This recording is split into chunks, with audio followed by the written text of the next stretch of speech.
നമസ്കാരം. കേരള ന്യൂസ് 60 വാർത്തകൾക്ക് വേണ്ടി നമ്മുടെ ചാനൽ സബ്സ്ക്രൈബ് ചെയ്യാൻ മറക്കണ്ട. ബെല്ലൈക്കനിൽ ഒന്ന് ക്ലിക്ക് ചെയ്തിട്ടേക്ക് പതിപോലെ തന്നെ ലൈക്ക് ചെയ്യാനും ഷെയർ ചെയ്യാനും നിങ്ങളുടെ വിലപ്പെട്ട അഭിപ്രായം കമന്റ് ബോക്സിൽ രേഖപ്പെടുത്താനും മറന്നു പോകരുത്. വാർത്തയിലേക്ക്. തിരഞ്ഞെടുപ്പ് അടുക്കുമ്പോൾ നമ്മുടെ മാധ്യമങ്ങളും അതുപോലെ തന്നെ പ്രതിപക്ഷവും ഇറക്കുന്ന കള്ള നാണയങ്ങളെ കുറിച്ചാണ് ഇന്നത്തെ വാർത്ത. ഈ വാർത്ത വളരെ ഗൗരവത്തോടെ ഇടതുപക്ഷവും കാണേണ്ടതുണ്ട്.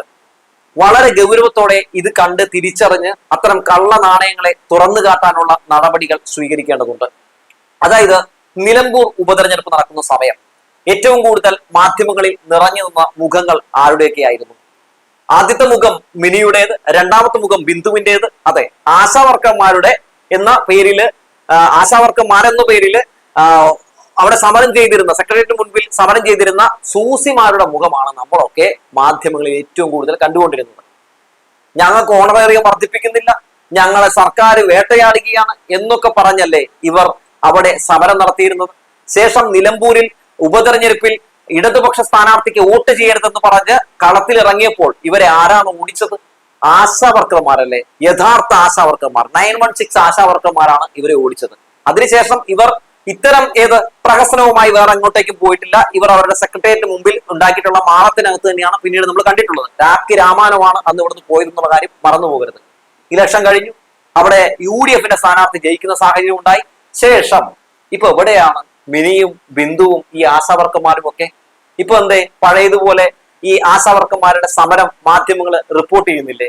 ഇപ്പൊ എന്തേ ആ സമര നടക്കുന്ന സ്ഥലത്ത് പോയി VD സതീശനും സംഘവും ഒന്നും അങ്ങനെ കഥാപ്രസംഗം നടത്തുന്നില്ലേ? അപ്പൊ എന്തിനു വേണ്ടിയായിരുന്നു ഈ കുറച്ച് നാളുകൾക്ക് മുമ്പ് തിരഞ്ഞെടുപ്പ് അടുത്തപ്പോൾ ഇത്തരത്തിലുള്ള പ്രഹസനങ്ങൾ മാധ്യമങ്ങൾ കാണിച്ചതെന്ന് ചോദിച്ചാൽ ഇടതുപക്ഷത്തെ തകർക്കാൻ വേണ്ടി, ഇടതുപക്ഷത്തിനെതിരെ വ്യാജ പ്രചരണം നടത്താൻ വേണ്ടിയായിരുന്നു ആ നാടകമെന്ന് എടുത്തു പറയാൻ കഴിയും. ഒരു നാടക കമ്മിറ്റിയായിട്ട് തന്നെ ഇവരെ നമുക്ക് വേണമെങ്കിൽ മാറ്റാം, അല്ലെങ്കിൽ അവരൊരു നാടക കമ്മിറ്റിയായിട്ട് നമുക്ക് കണക്കാക്കാം എന്നാണ് എനിക്ക് പറയാനുള്ളത്. അതായത് തുടക്ക സമയം മുതൽ തന്നെ സർക്കാർ ആണയിട്ട് പറയുന്ന 3-4 കാര്യമുണ്ടായിരുന്നു. ആശാവർക്കർമാർക്ക് വേണ്ടി ഏറ്റവും കൂടുതൽ കാര്യങ്ങൾ ചെയ്തു കൊടുത്തിട്ടുള്ള, ആശാവർക്കർമാർക്ക് ഭേദപ്പെട്ട ഓണറേറിയം ഉറപ്പാക്കിയിട്ടുള്ള, അതുപോലെ തന്നെ ആശാവർക്കർമാർക്ക് ഉത്സവബത്ത, പ്രസവ അവധി ഇതൊക്കെ കൊടുക്കുന്ന ഒരേ ഒരു സംസ്ഥാനം കേരളമാണ്. രാജ്യത്ത് ഏറ്റവും കൂടുതൽ ഓണറേറിയം കൊടുക്കുന്ന സംസ്ഥാനം അത് കേരളമാണ് എന്ന് ആരോഗ്യവകുപ്പ് മന്ത്രി വീണ ജോർജ് പലവട്ടം പറഞ്ഞിട്ടുള്ളതാണ്. ഓണറേറിയം വർദ്ധിപ്പിക്കുന്ന സാഹചര്യം ഉണ്ടാകുന്നു, എന്നാൽ ഇൻസെന്റീവ് വർദ്ധിപ്പിക്കുന്ന സാഹചര്യം ഉണ്ടാകുന്നില്ല.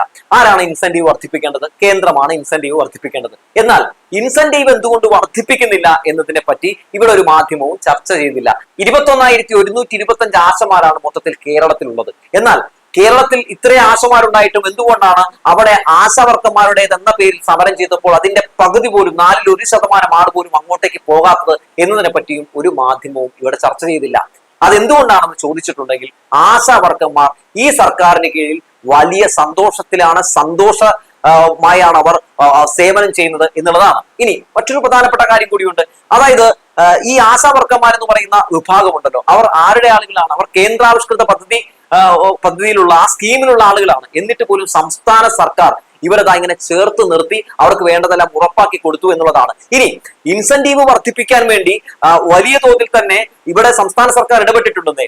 ഏകദേശം 100 കോടിക്ക് മുകളിൽ അന്നത്തെ കണക്ക് പ്രകാരം ആരോഗ്യ വകുപ്പിലേക്ക് വരേണ്ട ഏകദേശം 600-700 കോടി രൂപയ്ക്ക് പുറമെ ഏകദേശം 100 കോടി രൂപ ആശമാർക്ക് കൊടുക്കാനുള്ളത് കേന്ദ്രം തടഞ്ഞു വെച്ചിരിക്കുകയാണ്. അത് ലഭ്യമാക്കണം, അത് കൊടുക്കണമെന്ന് ആവശ്യപ്പെട്ടുകൊണ്ട് ആരോഗ്യവകുപ്പ് മന്ത്രിയായിരുന്ന നമ്മുടെ വീണ ജോർജ് എത്രയോ തവണ കത്തയച്ചിട്ടുണ്ട് കേന്ദ്ര ആരോഗ്യവകുപ്പ് മന്ത്രി JP നദ്ദയ്ക്ക്, അതുപോലെ തന്നെ ആരോഗ്യ വകുപ്പ് മന്ത്രിയുടെ സെക്രട്ടറിക്ക്, അങ്ങനെ എല്ലാവർക്കും അയച്ചതിന്റെ കത്തുകൾ അടക്കം പുറത്തുവിടുന്ന സാഹചര്യം ഉണ്ടായി. അതായത് ഈ നാടകം, ഈ നടക്കുന്ന പ്രതിഷേധം ഒരു നാടകമാണെന്ന് തുറന്നു കാട്ടപ്പെടുന്ന സംഭവങ്ങൾ ഉണ്ടായിരുന്നിട്ടും അതൊന്നും പൊതുജനങ്ങളുടെ മുമ്പിലേക്ക് വെക്കാതെ ഈ സൂസിയും ബിന്ദുവും പറഞ്ഞ നുണ മാത്രം മുന്നോട്ടെടുത്തു വെച്ച് ആ നുണയുടെ പേര് അന്തിച്ചർച്ച നടത്തി എന്തൊക്കെ പ്രഹസനങ്ങളൊക്കെ കാണിച്ചു കൂട്ടി. ഇപ്പൊ എവിടെയാണെന്നേ അവരൊക്കെ? ഇപ്പൊ എന്താണ് നമ്മുടെ VD സതീശനും സംഘവും ഇവർക്ക് വേണ്ടി എന്ന രീതിയിലുള്ള സംസാരങ്ങളൊക്കെ നടത്താത്തത്? അപ്പോൾ ഇലക്ഷൻ വരുമ്പോൾ മാത്രം ജനങ്ങളോട് സ്നേഹം തോന്നുന്ന, ഇലക്ഷൻ വരുമ്പോൾ മാത്രം ഇത്തരത്തിലുള്ള ഡയലോഗുകൾ പറഞ്ഞ് ജനങ്ങളെ പറ്റിക്കുന്ന ഒരു വിഭാഗമാണ് ഇവരെന്ന് നമ്മൾ തിരിച്ചറിയേണ്ടതുണ്ട്. എന്നാൽ ഈ ജനങ്ങളുടെ അല്ലെങ്കിൽ ഈ ആശമാരുടെ വിഷയങ്ങളുമായി ബന്ധപ്പെട്ടുകൊണ്ട് വലിയ തോതിലുള്ള ഇടപെടൽ നടത്തുന്ന സംസ്ഥാന സർക്കാരിനെ പലപ്പോഴും കണ്ടിട്ടും കാണാത്ത മട്ട് നടിക്കുകയാണ് മാധ്യമങ്ങൾ എന്ന് നമ്മൾ എടുത്തു പറയേണ്ടതുണ്ട്. എന്തായാലും ഇതൊക്കെ ശരിക്കും തുറന്ന് കാട്ടപ്പെടേണ്ടതുണ്ട്. ഇതിനു മുമ്പ് ഒരു മറിയ കുട്ടിച്ചേട്ടത്തി വന്നിരുന്നു അല്ലെ? എന്തായിരുന്നു മറിയ കുട്ടിച്ചേട്ടത്തിയുടെ നമ്പർ?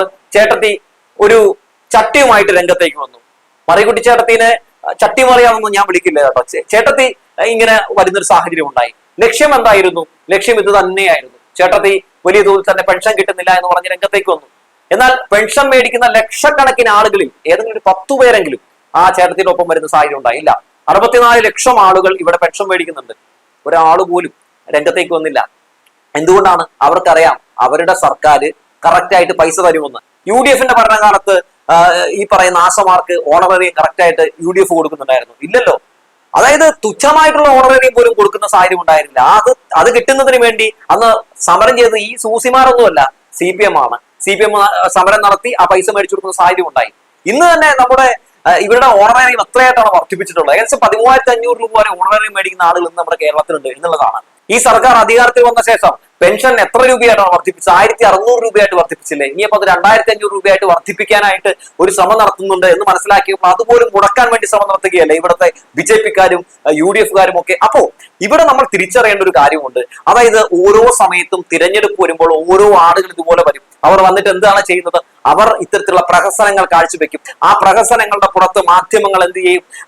ഇപ്പൊ ഒരു PR വർക്കാണല്ലോ മാധ്യമങ്ങൾ ചെയ്തുകൊണ്ടിരിക്കുന്നത്. അവർ UDF-നും BJP-ക്കും വേണ്ടി അവർ ഇതൊക്കെ സത്യമാണെന്ന രീതിയിൽ ജനങ്ങളിലേക്ക് എത്തിച്ചുകൊണ്ടിരിക്കും. അവസാനം എന്താണ് സംഭവിക്കുന്നത്? അവസാനം സംഭവിക്കുന്നത് വേറെ ഒന്നുമല്ല. അതായത് നമ്മളുടെ കാലിനടിയിലെ മണ്ണ് നമ്മൾ തന്നെ ഇല്ലാതാക്കുകയാണ്. നോക്കൂ, ഇവിടെ UDF-ഉം BJP-യും അധികാരത്തിൽ വന്നാൽ എന്താണ് സംഭവിക്കാൻ പോകുന്നതെന്ന് ചോദിച്ചാൽ ഞാൻ പറയേണ്ട കാര്യമൊന്നുമില്ലല്ലോ. നമുക്ക് പൊതുവെ അറിയാമല്ലോ. UDF ഭരിച്ചിരുന്ന കാലഘട്ടത്തിൽ എങ്ങനെയൊക്കെ ആയിരുന്നു കേരളം എന്ന് ജസ്റ്റ് ഒന്ന് നമ്മളൊന്ന് ചിന്തിച്ചാൽ മാത്രം മതി.